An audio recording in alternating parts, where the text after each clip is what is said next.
If you can get to that point where you say, okay, God, a lot of my thoughts and all the things I want, okay, I throw all of that into the bin. Okay, what do you want me to Teach this what do you want child. me to teach this child? And in that way, even you as a human being will start to learn and unlearn some things and be like, okay, I thought this is the way, but obviously this is not the way. At that point in time, when you realize that you're just a custodian, you will act accordingly.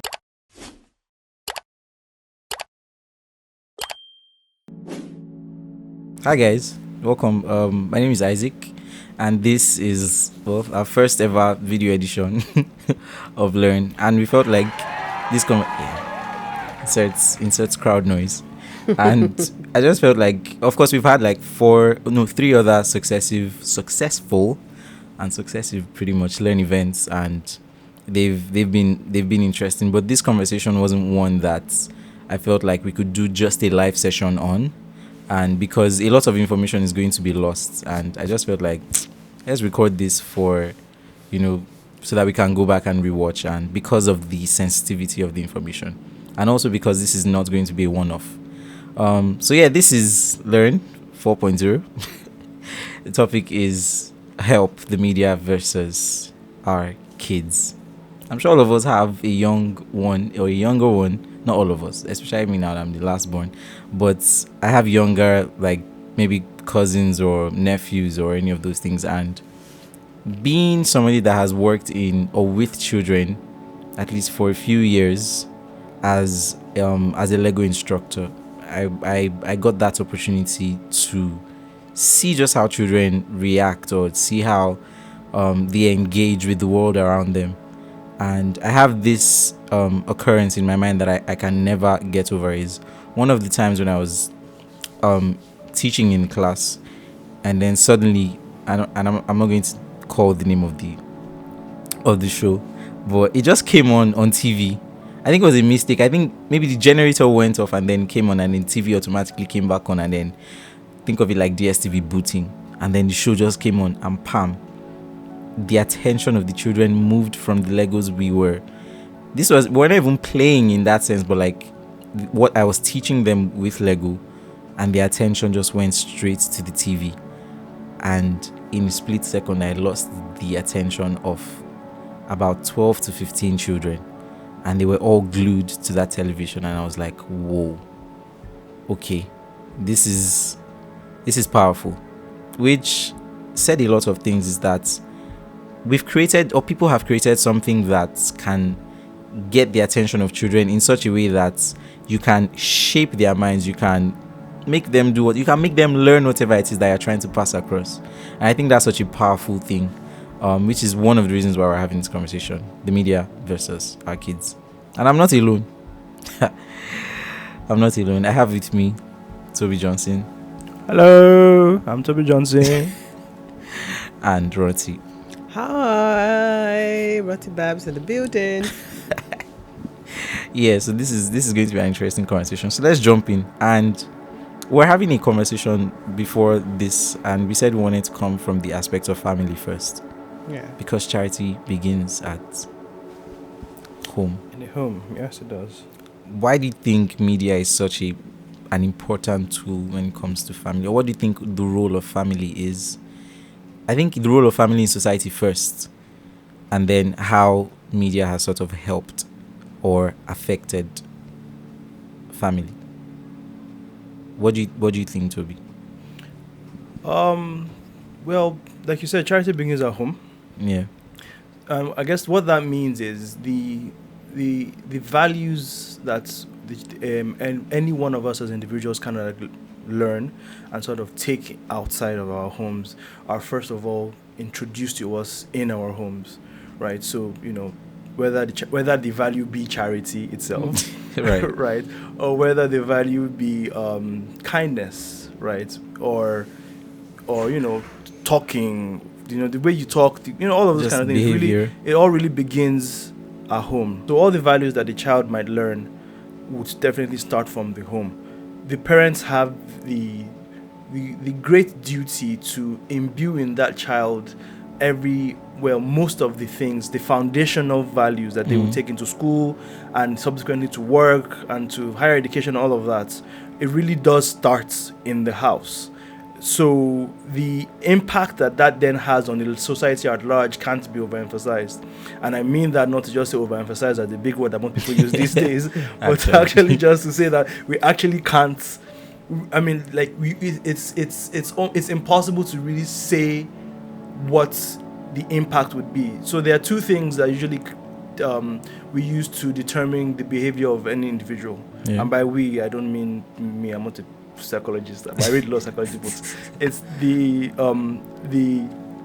it's nature and nurture, essentially. Yeah. Right. Your genes, your DNA, and then your environment. You get so. The family happens to be a very unique place where it is the place you get your genes from, and it's also the first nature that it is. So it has the potential to create that individual, right. And it's what is going to run. That's why by the time you start nowadays, when you talk to older people, you talk about when I was a child, and everybody has a way of blaming their childhood for a lot of things that have happened to them, right? Yeah, right, and that kind of just shows you just how important the family is in the development of a child. Amazing. Do you have anything to add to that, Francie? So I would say, like, he has pretty much said everything, but what I would like to add is that yes, so God usually gives us now I'm speaking from the angle of being a parent myself, of two children, and wow. a lot of times God gives us these children. He has the design, he has the blueprint of what he wants to those children to be, the kind of lessons they need to learn. So a lot of times we parents, or I would say, we humans, when we have children, there's this idea that we always have that, okay, the way I was raised, or the way I was raised was bad, and this is what I want to do. But a lot of times that I've realized is that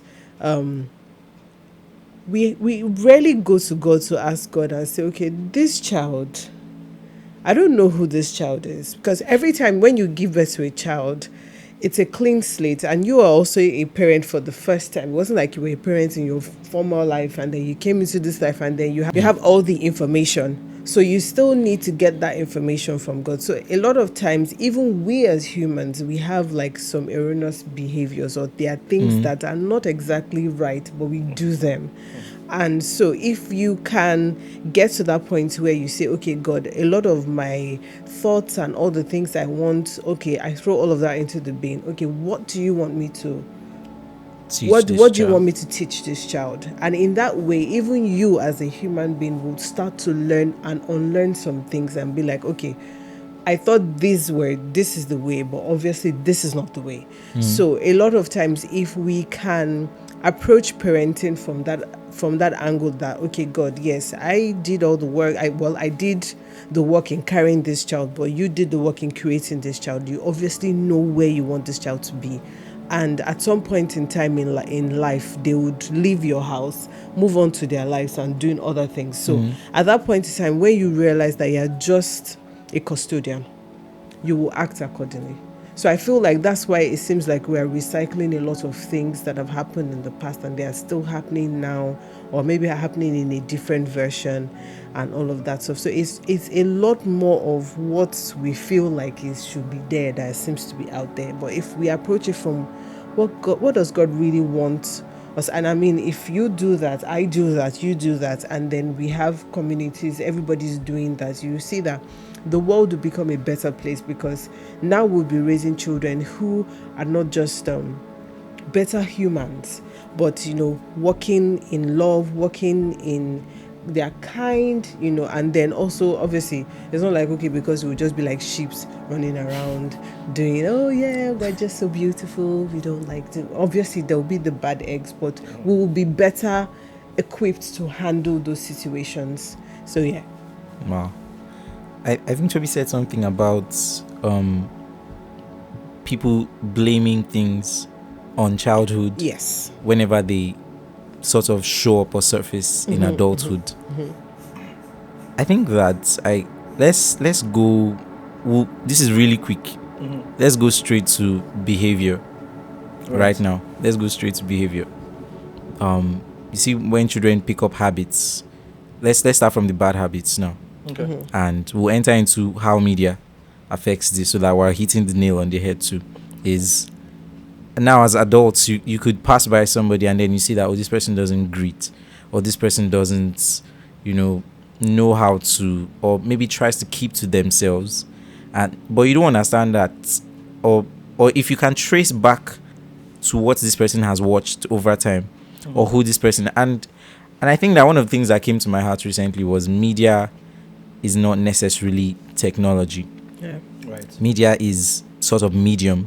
It's like this is a path through which something comes, through which you learn something, through which you acquire a certain information. Right. In that sense. But of course, we're going to be talking about how you can get that information now via technology.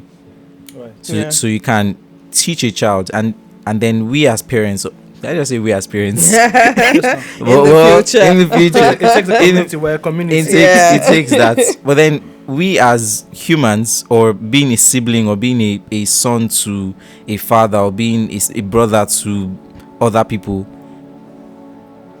I think having that mentality of being role models, first of all, can go a long way in deciding how this person is going to become in future. So as adults right now, how old am I? I'm just... But You're an I'm saying adult. that as adults right now, I've come to realize that people watch me, and people can start to behave a certain way Yeah. once they watch me. And then media now has taken that. It's like, oh, we can make people behave a certain way. Just sit in front of a camera. And now I started to see this that way. Just sit in front of a camera and do that thing. And anybody that watches it will replicate Right. that same thing. And then there's other behaviors that can now spiral just because of that one thing. Right. Yeah. Where do you think media comes in as regards behavior when it comes to children? Since that's really our focus right now, because children eventually turn out to become adults. So where do you think behavior comes in with, or why do you think learning behavior, do you think learning behavior is important with or via media? So I first of all think that behavior is a very complicated thing, right? Psychologically speaking, it's the reason why there are all different kinds of people that study behavior. Until today, there are a lot of people that still study behavior. Because the question oftentimes is behavior something that is within our genes, or is it something that is, is it nature, is it nurture, right? Is it something in the environment? I mean, oftentimes we compromise and say it's a combination of both, right? But then there are these little, for lack of a better word, or not to sound too insensitive, aberrations that then come out where we now start having OCD, ADHD, ADD, anxiety, etc. Right. I almost said malaria, but I was like, let me just chip in something I'm there. somebody that goes, you have malaria. Malaria. Well, yeah. So like all these, for lack of a better word, mental disorders, Yeah. right?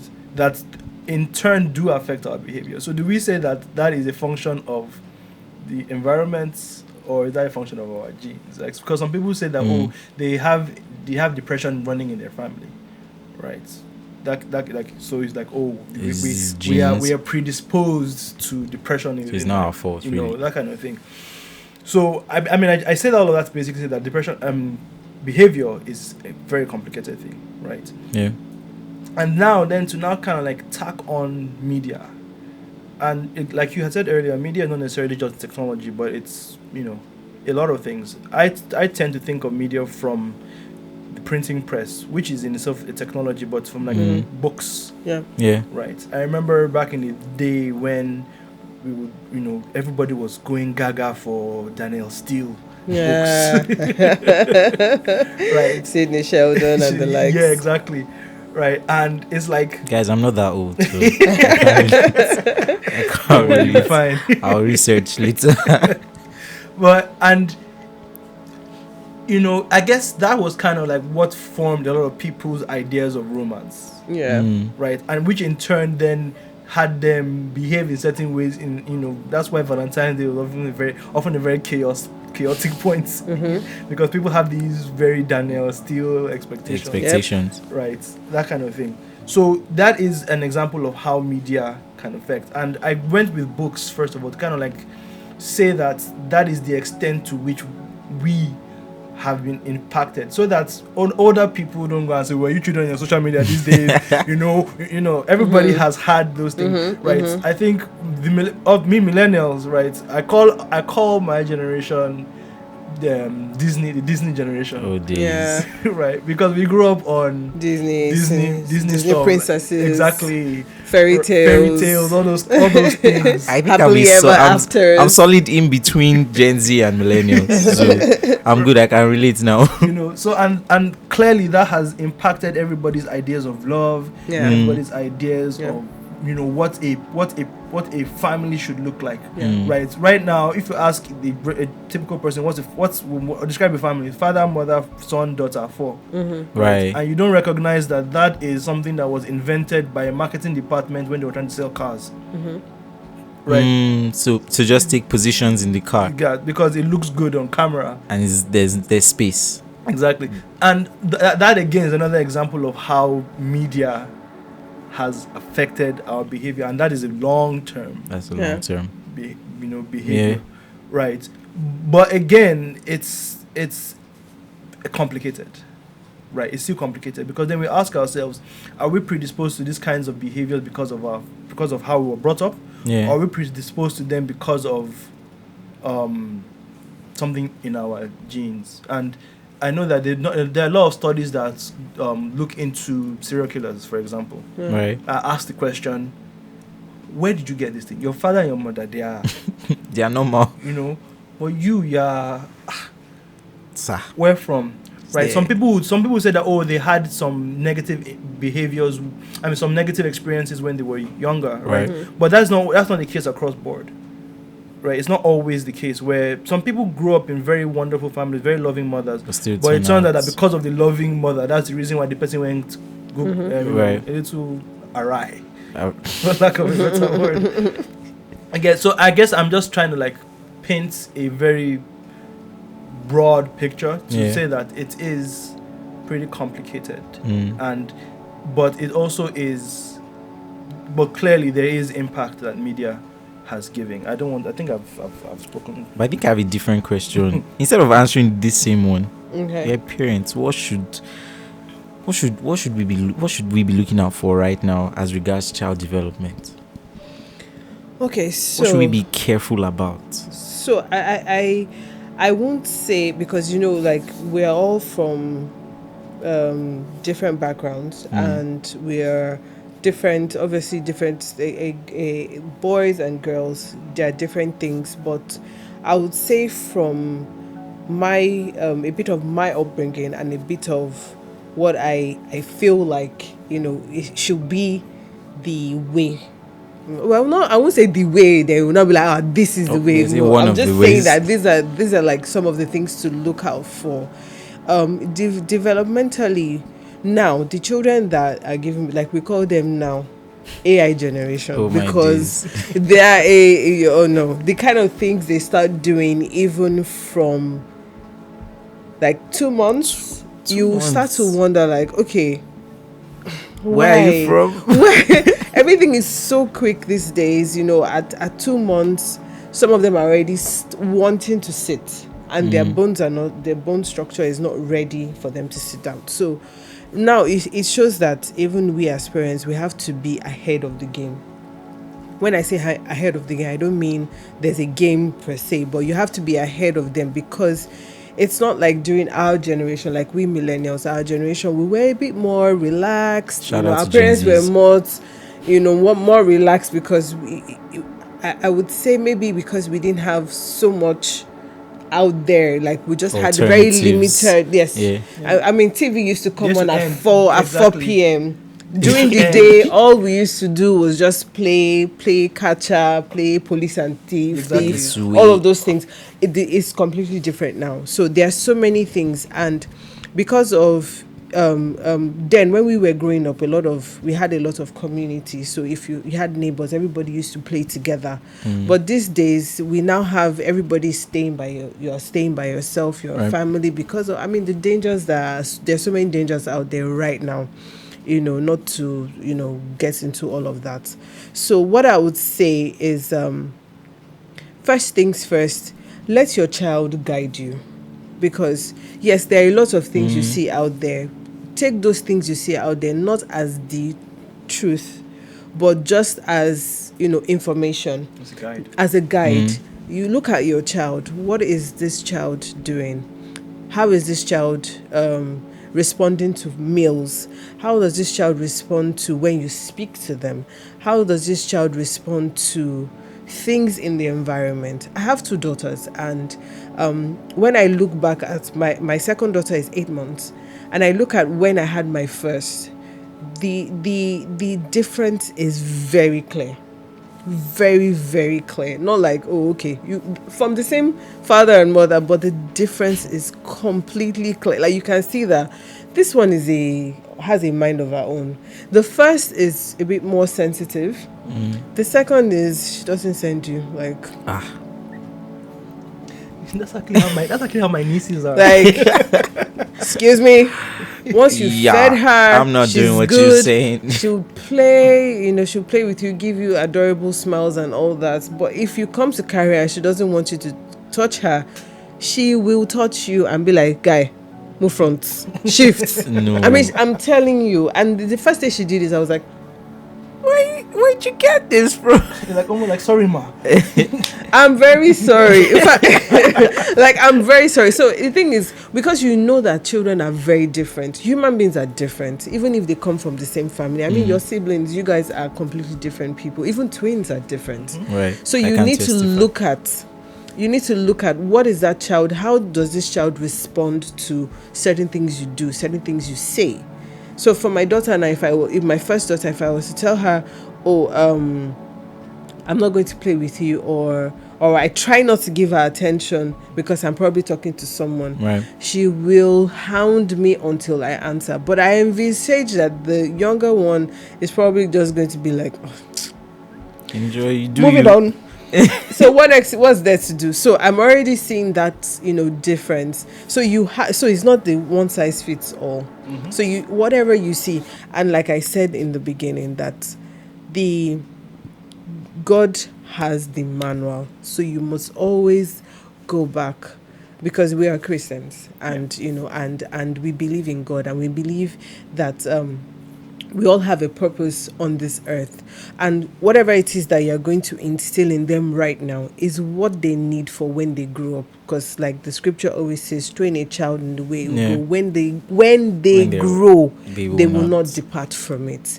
So those are the things. That's why you always need to come back and say, okay, God, I have 2 different children. This is not working for this one. How do I handle this one? Yes, there's a place of books, because yes, there's information out there that helps you understand, children's psychology, how they behave, at certain ages, how their brain is functioning at certain ages. There are books like that, but you also need the help of the Holy Spirit to be able to appropriate all of these things. So it's not like you're even confusing yourself, because after a while it's like, seems like there's a lot of information and you don't really know how to put them, make use of them. So with the help of the Holy Spirit, you can always say, okay, this I learned, okay, I can use it for this, and this I learned, I can use it for this, and then vice versa for every Per so child. in terms of media, what I've realized is that there's a lot of stuff out there for children these days, but you just have to know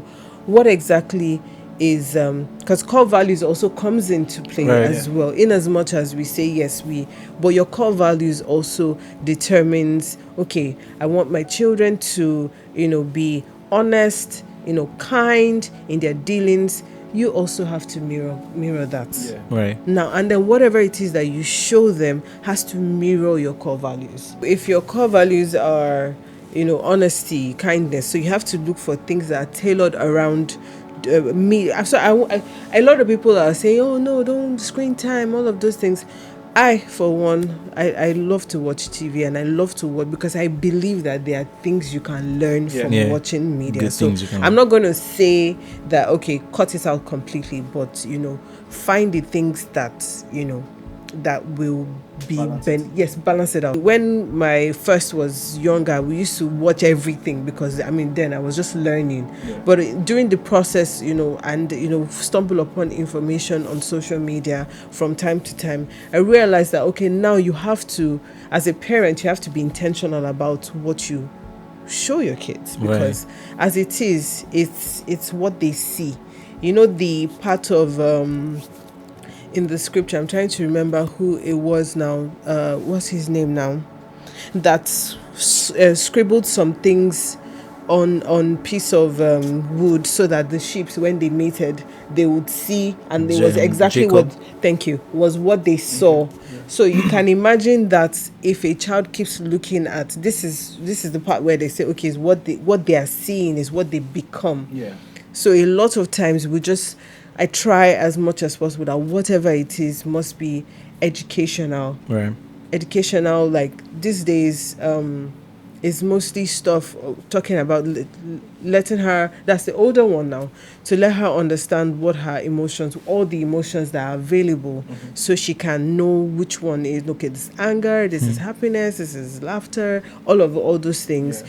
Things that are talking about the body, the anatomy of the human, types of the kingdom phyla, and all of Yeah. those things. Those are the kind of things. So science. So I'm just trying to make sure that, okay, she's learning, but all those things that don't add anything Yeah. to her, intellectually, Yeah. that it's obviously just like empty stuff. I've tried to sieve all of that out, and then in the process also put in some form of Alternative. things that have to do with Christ, Oh, okay. learning about Christ, True. learning about the Bible, because that's another way to get it in. Yes, that doesn't take the place of school and Yeah. your parenting and all that, but those are just learning aids that would assist you to further buttress the things that you say and what they learn in school. I'm about to spit some statistics. Wait, before you speak your statistics, I think what she said is brilliant. Yeah. And I think it's so brilliant because it not only affects, and this is definitely going out of the scope Right. of what we're talking about, but it not only affects like children, but generally people. I recognize that in the world we live in, everybody looks for one size fits all type of solutions, right? It's like, oh, let this pastor solve all my problems, right? Or let this, if you get this one, what's that thing, small medicine, big power, or Small work, plenty. that kind of thing. And unfortunately, we now try to do that with like developing Yeah. the leaders of tomorrow, where it's like, just go to this school and everything is sorted out. Yeah. I don't have to put any Input, any yes. input. And I think what she's saying is essentially that consciously develop, like be conscious of what it is you are feeding Yeah. the Your child, child. right? Yeah. Based off of the values that you have, right? So that yeah. you as an individual, you have to have a certain, you have to be Values. conscious of your own value system, your own Exactly. value structure, Exactly. right? And then consciously feed them, Yeah. right? It doesn't mean that you're always going to get it right. Yeah. Because you are also learning and you're also finding how to apply your Right. values in real life. I know, right? All of that on a- Because we on a all need, regular. we all need that help sometimes to Yeah. even figure out what to do. Exactly. But I think it goes a long way to sort of consciously do it. Yeah. Like to actually do it. And I was when she was talking, the idea of building a business came into my mind. Right? When you're building a business, for people that might want to build a business or who have built businesses, you don't necessarily know the end.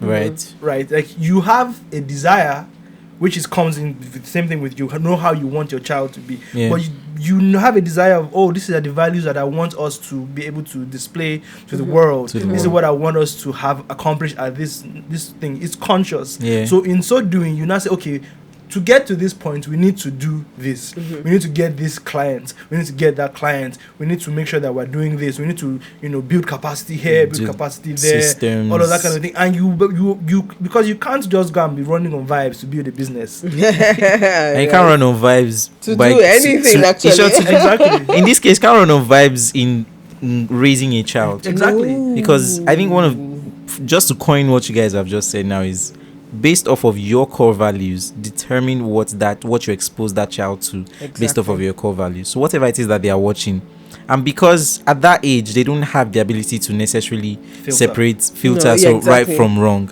but we have that now based off of maybe experience and then how we've been trained also. And then your core values And also then your core guides values you. also guide. So if you want to watch something, okay, sit down as the parent, watch that thing, see how it makes you feel. Put your child in those shoes and then say, does this teach?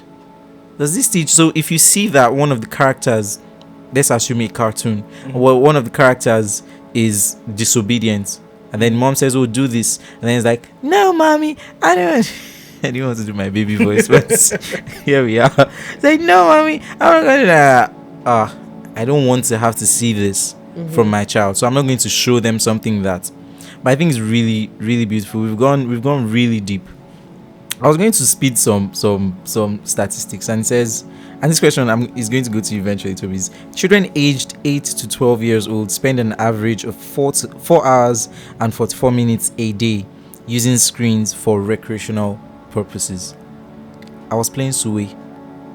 I was playing Icolon. I was playing Icolon. I was Biro. I was very athletic. There were races like street race. They'll put 4 of you, say, you sabi run, all of you line up. I was playing football. Yeah. I was Police and thief. I was creating Did you do games.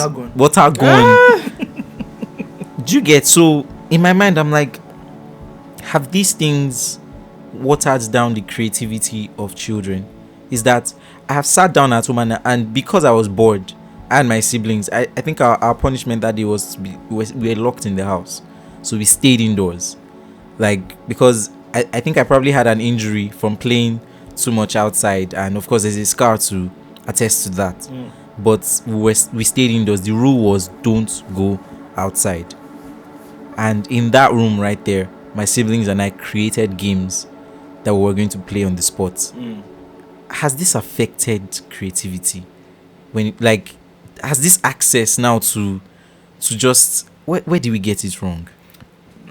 What's the balance? Where I mean, I'll be the first to say that I am not in any way an expert.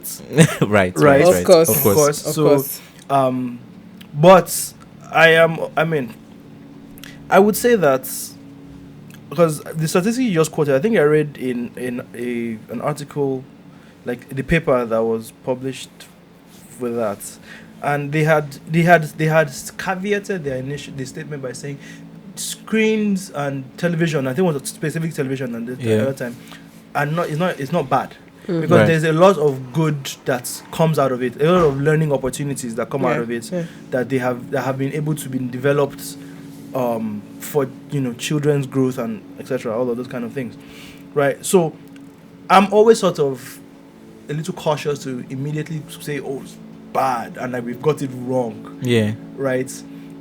Again, not an expert and not a parent either. I have nieces, right? Right, but I find that things are simply different, not necessarily bad. Okay. Right. Because I remember growing up, we were looked at as we watched too much television. Yeah. And for Well, television, the television was timed from 4 p.m. and then we probably just had like 2 hours. Yeah, Four no, to at, six. that, at that time I remember. I mean, I'll come out from school in primary 2. I'll carry my bag. I'll drop it in front of the television. Turn on the television.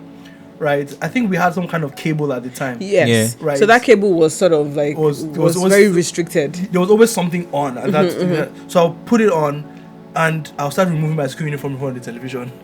because you didn't want to miss anything. What? And the NEPA just takes like I just start crying. No. Right now, how has that affected me over time? I think, I mean, by and large, I think my vocabulary has been developed due to the amount of television I have watched, Right. Right. the amount Right. of things I have, and I think my level of quote unquote exposure is is a function of the amount of television I have watched. Yeah. Right, because if I was simply exposed to my environment, I probably wouldn't sound the way I sound right now. Honestly. Yeah. So, and I'm saying that as like as positives, right? But at the same time, I think it has also sort of quote unquote westernized my thinking, which Yeah. in itself can be a good thing or a bad thing. There are a lot of long-term studies that are ongoing onto the effects of the new technologies that we're experiencing right now, right? But I think by and large, it's really finding that balance, right, and making sure that. So this is the way I think about things generally, and I think it's biblical. And anybody feel free to correct me, you know. But what might be sin to you might not be sin to another person, right? And I mean that to say that you might have the ability to sort of resist certain things, and another person might not have the ability to resist. Yeah. Yeah. Do you get what I'm saying? That is to say that what you need to work on as a person, I don't necessarily need to work on it. Yeah. Right. Yeah. Yeah. And I again basically saying all of these things to say that it really falls back to looking at the child for who the child is. Yeah. Right. Like what she has said earlier. Right. You sound like an expert to me.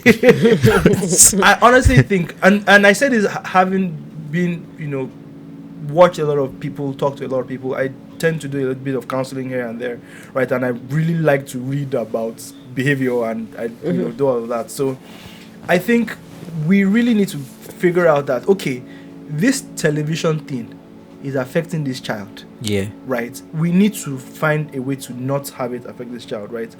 You're not going to say that, oh, because Mommy BC said that you'll stop watching television at 6 o'clock. That's the reason why you not stop watching television at 6 Ask o'clock. Mommy BC why. Exactly, Then right? if it applies You know to your that child. Exactly, because BC probably has started jumping off from the chairs. And that's one way to calm her And he's down. trying to fly. Yeah. But your own kid isn't doing that. Yeah. Right? So that's the reason why you need to. So you look at your child and say, okay, what are the things that we can give you? Like, what are the good things? Because anywhere you put the child, there are different dangers. Whether it's outside, because I know that Exactly. being outside, Right. even when we were young, like, people are playing too rough. Or better still, won't you come inside? Come Yeah. inside They're now. always outside. Always outside. Aren't you I rest? know. Right? So there are always dangers in every single thing. But we really need to, be attentive enough to be able to make sure that we cater to the need of the child specifically, right? Yeah. To say that, okay, television at this time is not good. We understand that, although there are conflicting studies that are talking about how blue lights affect sleep and all of that. Yeah. Right. I remember when I was growing up, I used to watch TV very late, and then I'll wake up. I had to wake up at 5 a.m. to go to school because I lived in Aja and my school was in Obalende. So if you leave your house too late, you're getting to school at 11 because of traffic, even back then. Wow. So, but I would still sleep late because I'm watching film. And my grandmother would look at me like, no. And so she now has to now start instituting, Time. Yeah. right? Because obviously you're consuming too much television. And that made sense. Yeah. Right? It made sense to me then and it makes sense to me now. Still does. Right, exactly. But you're not going to come and now say because another again, I think it is always very, which is the reason why I love the point that she made earlier, right? It's always very counterproductive for you to not take into account who this child is. Yeah. And you can begin to see behaviors from 2 months. Oh yes. Oh Oh, my yes. Right? You can begin to see those behaviors Their from 2 months. personality shines 12. through. I remember my niece, right? You could tell that she was my first niece, tender-hearted, kind, like very soft-spoken, Yeah. right? The second one, Oh my days. wow, like forgets. if she's not doing it, she's not doing it. Nothing you want to tell her. Nothing. Nothing. You get, and so because of that, you just kind of have to treat them differently, Yeah. right? To try and like help them balance. Because one thing I know as an adult is that is what we're always trying to strive for as adults. There are multiple options to life. There are multiple ways to do. The saying Same is there's thing. more than one way to skin a cat. Why you want to skin a cat, I don't know, but that's the saying. I Right? thought it was cow. And this cat is there are more than one way to skin a cat. Is Oh the my saying. days. Yeah, I'm sure there's a longer version of Why it. do you want to skin a cat? I don't know. Moving on.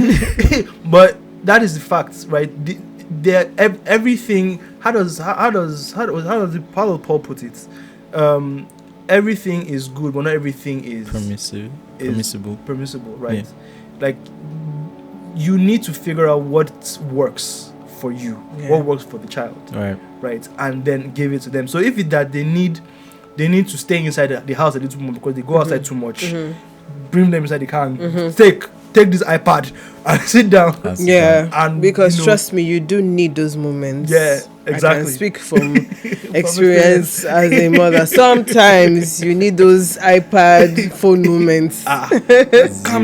Zero media. Exactly. But if it's like you're watching too much, all of a sudden, I remember my niece had an American accent.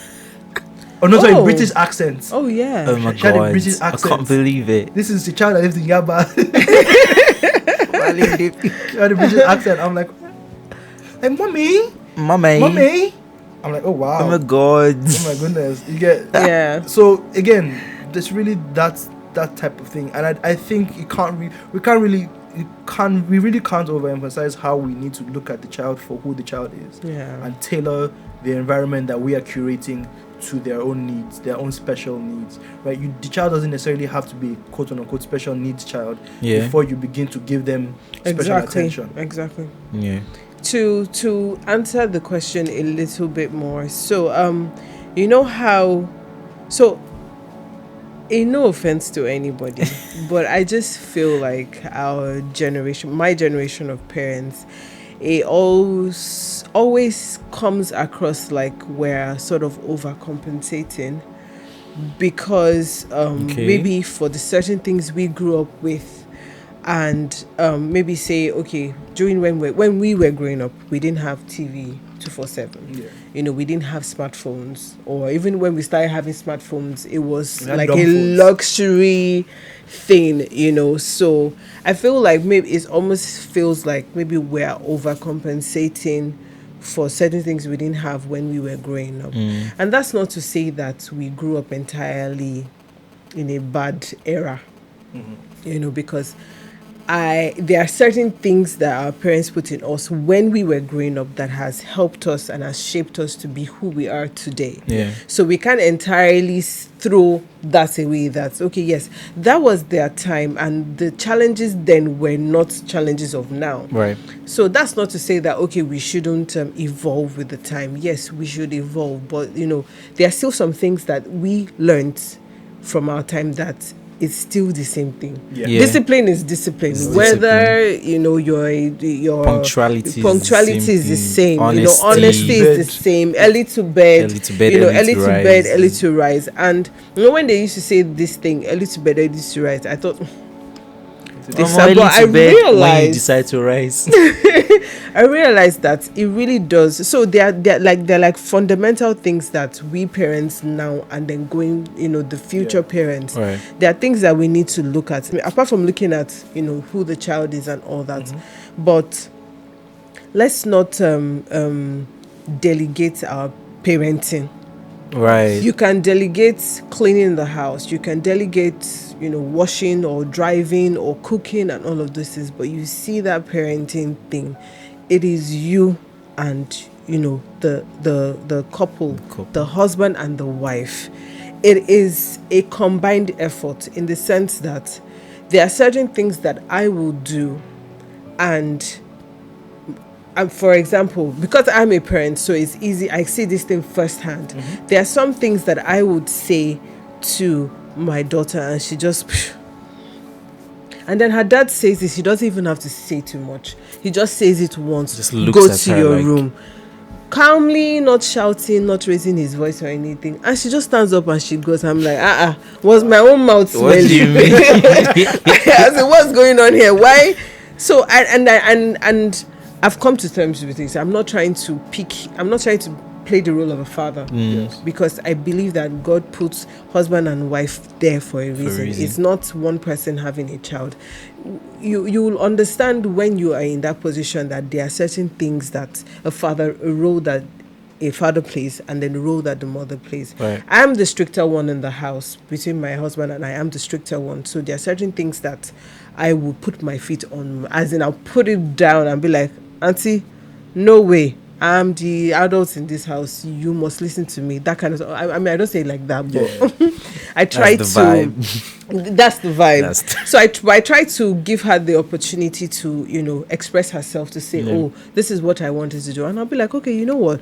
This is not acceptable because XYZ and all that. So, we can't delegate parenting. Yeah. We can't. I We think- can't, because, media is there, and if you're not careful, and if you're being intentional about being a parent, everything they consume, from food to what they watch, to what they wear, to the association they come Company they around, keep, people company they keep, you if you are aware of this ways, you can be able to steer them in the right direction, to be able to say, okay, you know what, being in this area of this kind of people with this kind of mindset is not too good, because it doesn't really work. First of all, it doesn't even work well with our core values. Yeah. And now these are our core values, and we're Christians. We believe in God, and we believe in everything that we do is governed by the laws. Laws sounds very harsh, but it's governed by the I want to say precepts. Priest. is governed by Constituency. how Christ-like behavior. Yeah. Right. In everything we do, everything is based on Christ-like behavior. What is Christ-like? So whatever it is that we're doing, so you now start explaining and all of that stuff. So really, parenting cannot be delegated. I mean, I was going to drag us for leaving out siblings and how they can be a major impact on kids. So if you get it right with Yeah. the first, like they always say, the first is I attended a naming, and the guy says, okay, in no offense to firstborns, but firstborns are like the guinea pigs, because you're Test all the things. Actually, so you're learning, because you've never been a parent before, so Right. you're learning all of these things on the go. Like, okay, you wake up and this child is doing this, okay, how do I go about this? Okay. Quickly, maybe want to check online, ask a friend, or ask your parents, or how do I handle this and all that. So yes, in if you can get it right with the first, I think that it would be a lot easier for the other kids that follow. right. I agree. That doesn't mean that you will now leave your firstborn to raise them. Yeah. But because they see the template, and they come into the place and they're like, well, we can't do differently. This is the way that they're doing in this house. So let's just follow. Do you Yeah. understand? So if you can get it right that first time, yeah. Yeah. I think that, first of all, I think that is even a good place to cap the family aspect Right. to media. And and I'll just wrap our thoughts in maybe a few statements. Is one of the things that will save you from the vices of media is core values as parents, Yeah. or as siblings, or as just people in a family setting. What will save you from the vices of media is, and the second thing is, we're not painting media to be bad. We're painting media as, depending on how it is used, Yet another tool in the arsenal. yet another tool in the arsenal. So you can literally program a child. Let me not call it program, because they're not robots. But you can literally train a child and become mentors and become role models to these people, and say, okay, you know what, you can build aspiration in a child based off of what you expose them to. There are certain things that I cannot forget right now, scriptures that I've had to learn, because there's probably like competition, and then I see another child doing like a spelling bee, or I see another child memorizing something and just going off and saying, I'm like, how did you learn all these things? And then I'm challenged to go and I remember very well I was intentionally exposed to that so that I could learn how to memorize things. And right now, everything that we've said still ties up to scripture. Train up a child in the way it should go, Yeah. and when he's old. But guys, don't flip it. Don't start telling the child, oh, don't. I mean, if you say that train up a child in the way it should go, and when he's old, he will not depart from it, is that don't tell this child what you don't want them to do. Tell them what you want them to do. Yeah. Okay, you want be a good child. And then people often think that coming with negativity first will first scare the child and then make them not want to do that. Yeah. It's a bad way to reinforce what you are trying to say. Yeah. Because now, if they are going to attack any other thing in future, they will come first and see it as bad first, and then will decide, you know what, I'm not going to explore this, and then go ahead. But no, you want to read? How about you read on your tab? You start teaching them, okay, you can read on it. This is one way to use it. Or you want to, how about you be nice to this? Or you want to be polite? How about you say these words? Not, don't say somebody's mad. Don't say somebody's crazy. Don't say, and I promise you, that was one of the ways that I had to unlearn. One of the things I had to unlearn were the first things I learned in learning a new language were insults. I promise you. Before I learned how to speak Igbo or Yoruba, the first thing I had to learn were insults. I think that's like the very first sentence I learned in French. Stephanie. I'm not going to say this. There's not. But yeah, I think it's a good place to end. And there might be a part 2, there might be not. But let's see where this goes. Thank you guys for watching. Thank you, Toby. Thank you, Ronti. This has been. And I pray that this is a conversation that not just us pick up, and other people start to speak up and say, okay, you know what, this is how, or these are some of the things that I've also learned. So yeah, this is a chance for you. I don't know if this is going to be a podcast, but enjoy, and see you in the next one. Bye. Take care. Bye.